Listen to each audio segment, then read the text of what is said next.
aqui estamos nós de novo, reiniciando uma nova série de vídeos. O assunto que eu vou tratar hoje, que é o caso do PL, o indeferimento da inicial, condições da ação, a visão de Liebman, inépcia da inicial, litigância de má-fé.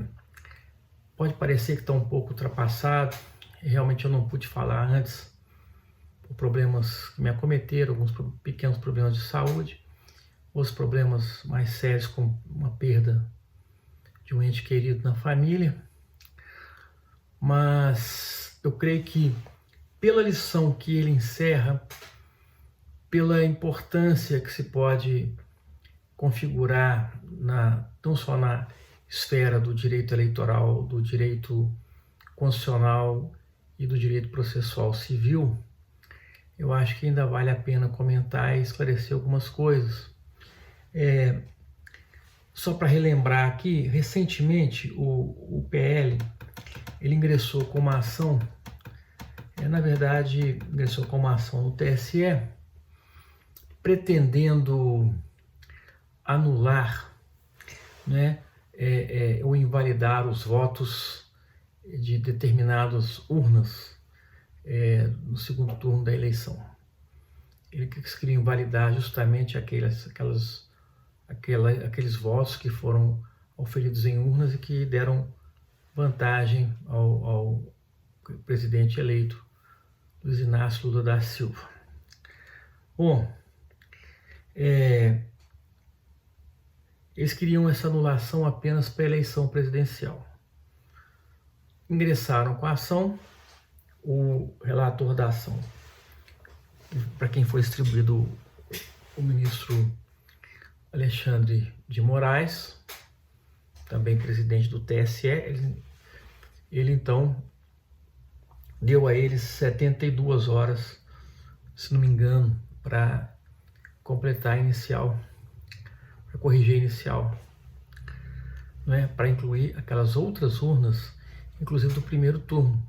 Ou melhor, aqueles votos, já que as urnas serviram para apuração tanto no primeiro quanto no segundo turno. E eles não o fizeram. Aliás, uma vez intimados, até reiteraram, disseram que queriam realmente só em relação ao pleito presidencial e para aquelas urnas. E então, o ministro extinguiu o processo, indeferiu inicial, extinguiu o processo, condenou a litigância de má-fé, fixou multa e bloqueou os valores na conta do PL. Na verdade, todos os membros todos os autores da ação, que depois descobriu-se que não eram autores da ação porque não tinha autorizado com o ingresso da mesma. E o ministro acatou e ficou só o PL no final. Então eu já estou tratando como é um fato passado, como se só tivesse o PL, para não estender muito o vídeo. Mas por que isso aconteceu? Então vamos falar aqui um pouco. Segundo Liebman, Henrique Túlio Liebman, estou até com o livro dele aqui, que eu indico, Manual de Direito Processual Civil, do Henrique Túlio Liebman.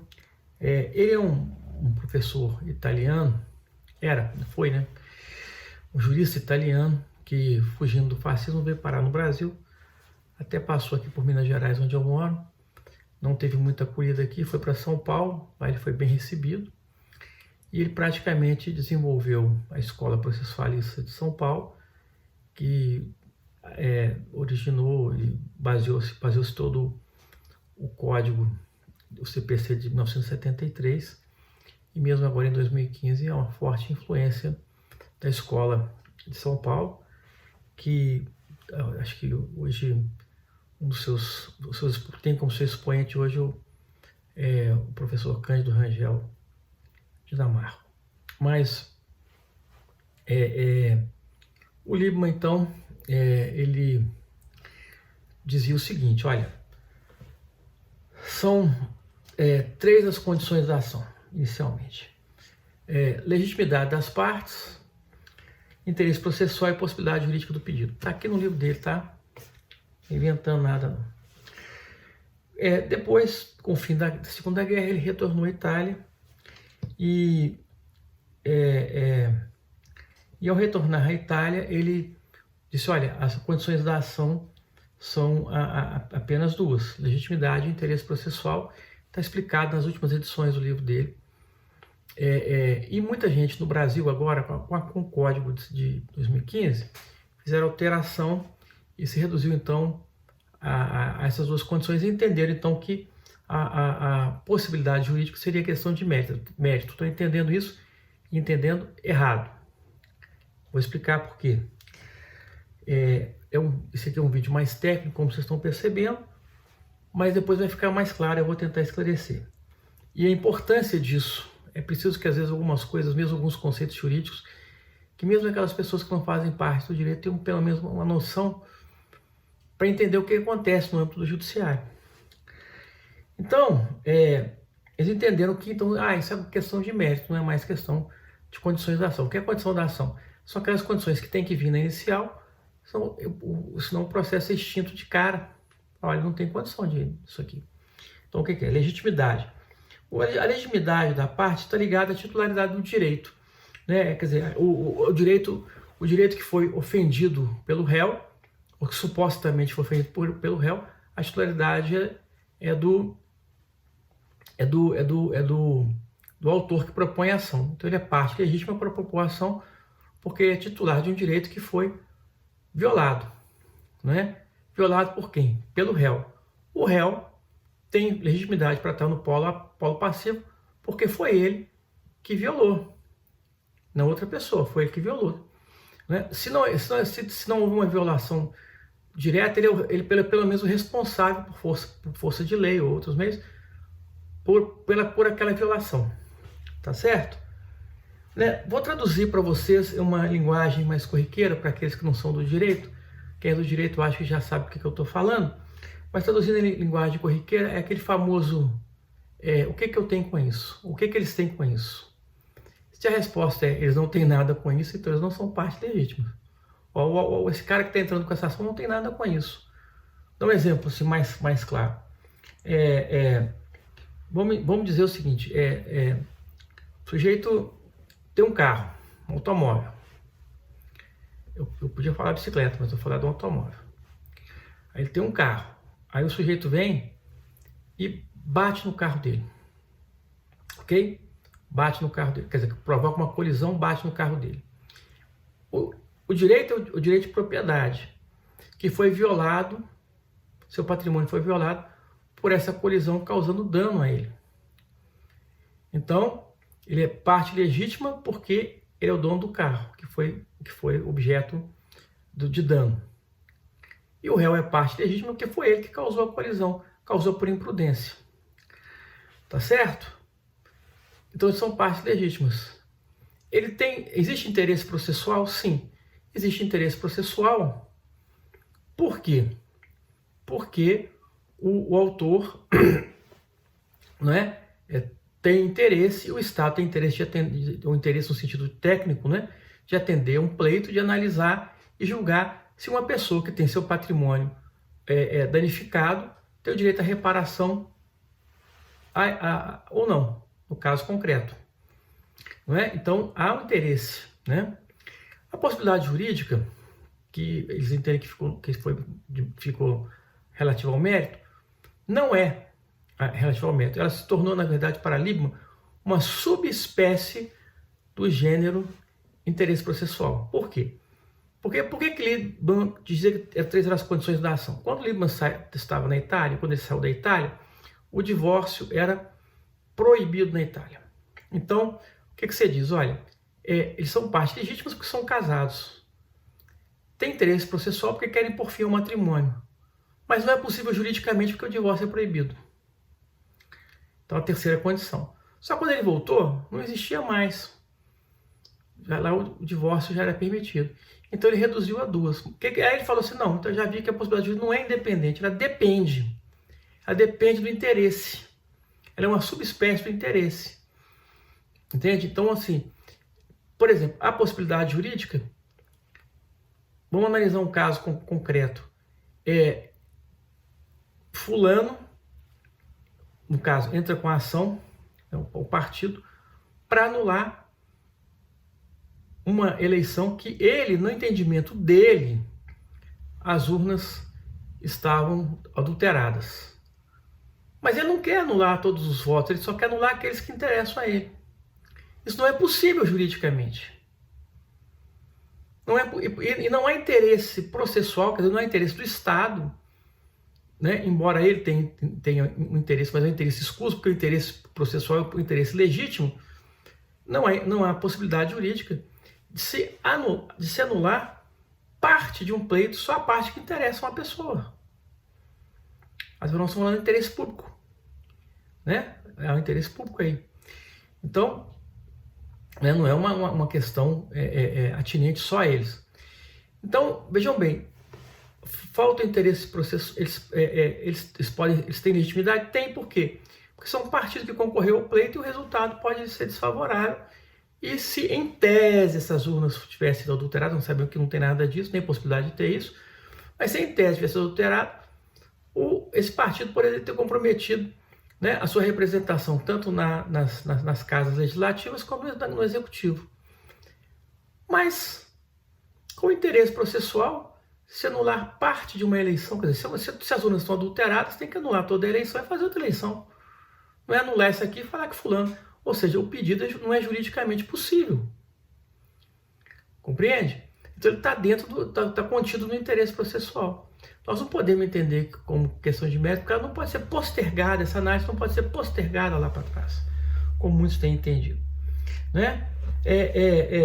Então, veja bem, então, a legitimidade está muito ligada a uma coisa que nós chamamos de causa de pedir. Causa de pedir. A inicial, o processo, ele tem que ter pedido e tem que ter causa de pedir. Eu estou pedindo por causa disso. E nós temos uma causa de pedir próxima, uma causa de pedir remota. Ou seja, uma causa de pedir mediata e uma causa de pedir imediata. O que seria uma causa de pedir remota? Para dar uma ideia. Eu tenho um automóvel. Fulano tem um automóvel.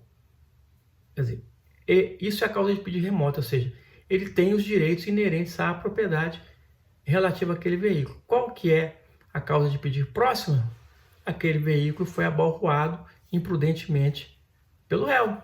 E isso causou danos, ele precisa ser reparado, ele precisa ser ressarcido. Ok? Essa é a causa de pedir próxima. Muito bem. Qual que é a causa de pedir remota para o PL? Então, elas têm que ser concatenadas. A causa de pedir remota, voltando aqui ainda um pouquinho antes de falar do caso do PL, a causa de pedir remota, eu tenho um carro. A causa de pedir próximo, alguém bateu no carro e me deu um prejuízo, eu quero ressarcimento. Olha para você ver como que é encadeado. Porque eu tenho um carro e alguém estragou meu carro, causou danos a esse veículo, eu quero ressarcir para voltar à situação anterior de equilíbrio patrimonial. É a lógica?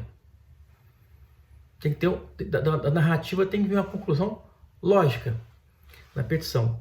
Agora, veja a situação. Olha, tem um pleito, ele foi adulterado e eu quero que o pleito seja anulado. Não, só esse pedacinho aqui.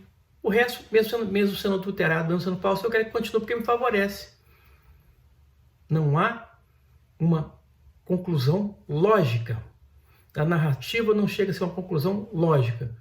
E o que denota disso? Denota-se disso que, infelizmente, o autor da ação estava agindo de má fé, abusando do seu direito de ação. Ora, eu já falei aqui sobre abuso de direito e já falei que a litigância de má fé é uma extensão do abuso de direito. Qual era a consequência disso? A consequência disso, né, é que a inicial foi indeferida por falta de condições da ação, por falta de encadeamento lógico da narração, não chega à conclusão, por falta de possibilidade jurídica, falta de interesse processual, ficou caracterizado o abuso de direito, eles foram, o processo foi indeferido, inicial, extinto o processo, eles foram condenados por litigância de má-fé, né? E os valores foram bloqueados, os valores do fundo foram bloqueados para pagamento. A multa fixada, o valor fixado, está plenamente compatível com o que prevê o Código de Processo Civil, não é? E, enfim, é isso. Lembrando que há um interesse de um pleito limpo, liso, correto, não é só de um partido, é de todos os partidos, do próprio Estado brasileiro, do povo brasileiro, ao interesse público superior, e tentar anular uma eleição válida é um abuso do direito violento, e o abuso do direito implica numa injustiça plena. Por isso é que eu estou falando isso aqui, porque eu aproveitei o ensejo para falar desses institutos, condições da ação, como é que é inicial, tal. Então vocês podem ver que a decisão do relator foi extremamente técnica, tá certo?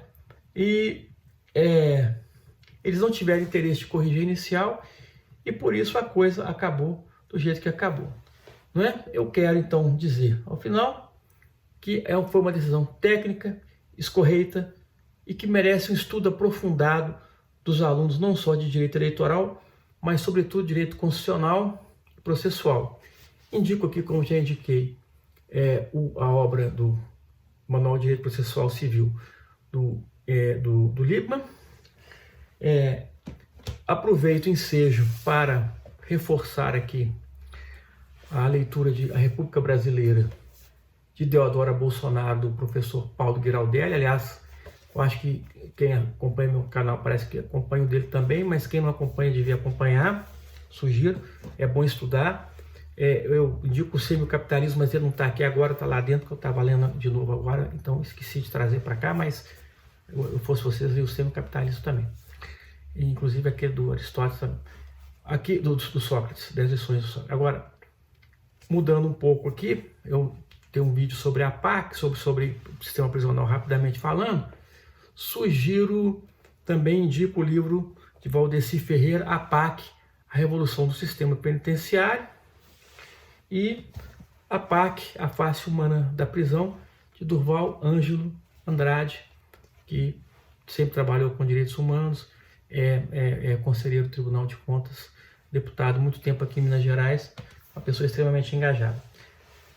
Bom, com isso agradeço a todos vocês, peço que deem like no vídeo, se inscrevam no canal, acionem o sininho, comentem por favor, compartilhem, e inclusive assistam os conteúdos até o final, antes de fazer qualquer crítica ou qualquer coisa, para vocês possam fazer ter uma crítica mais robusta, mais conclusiva.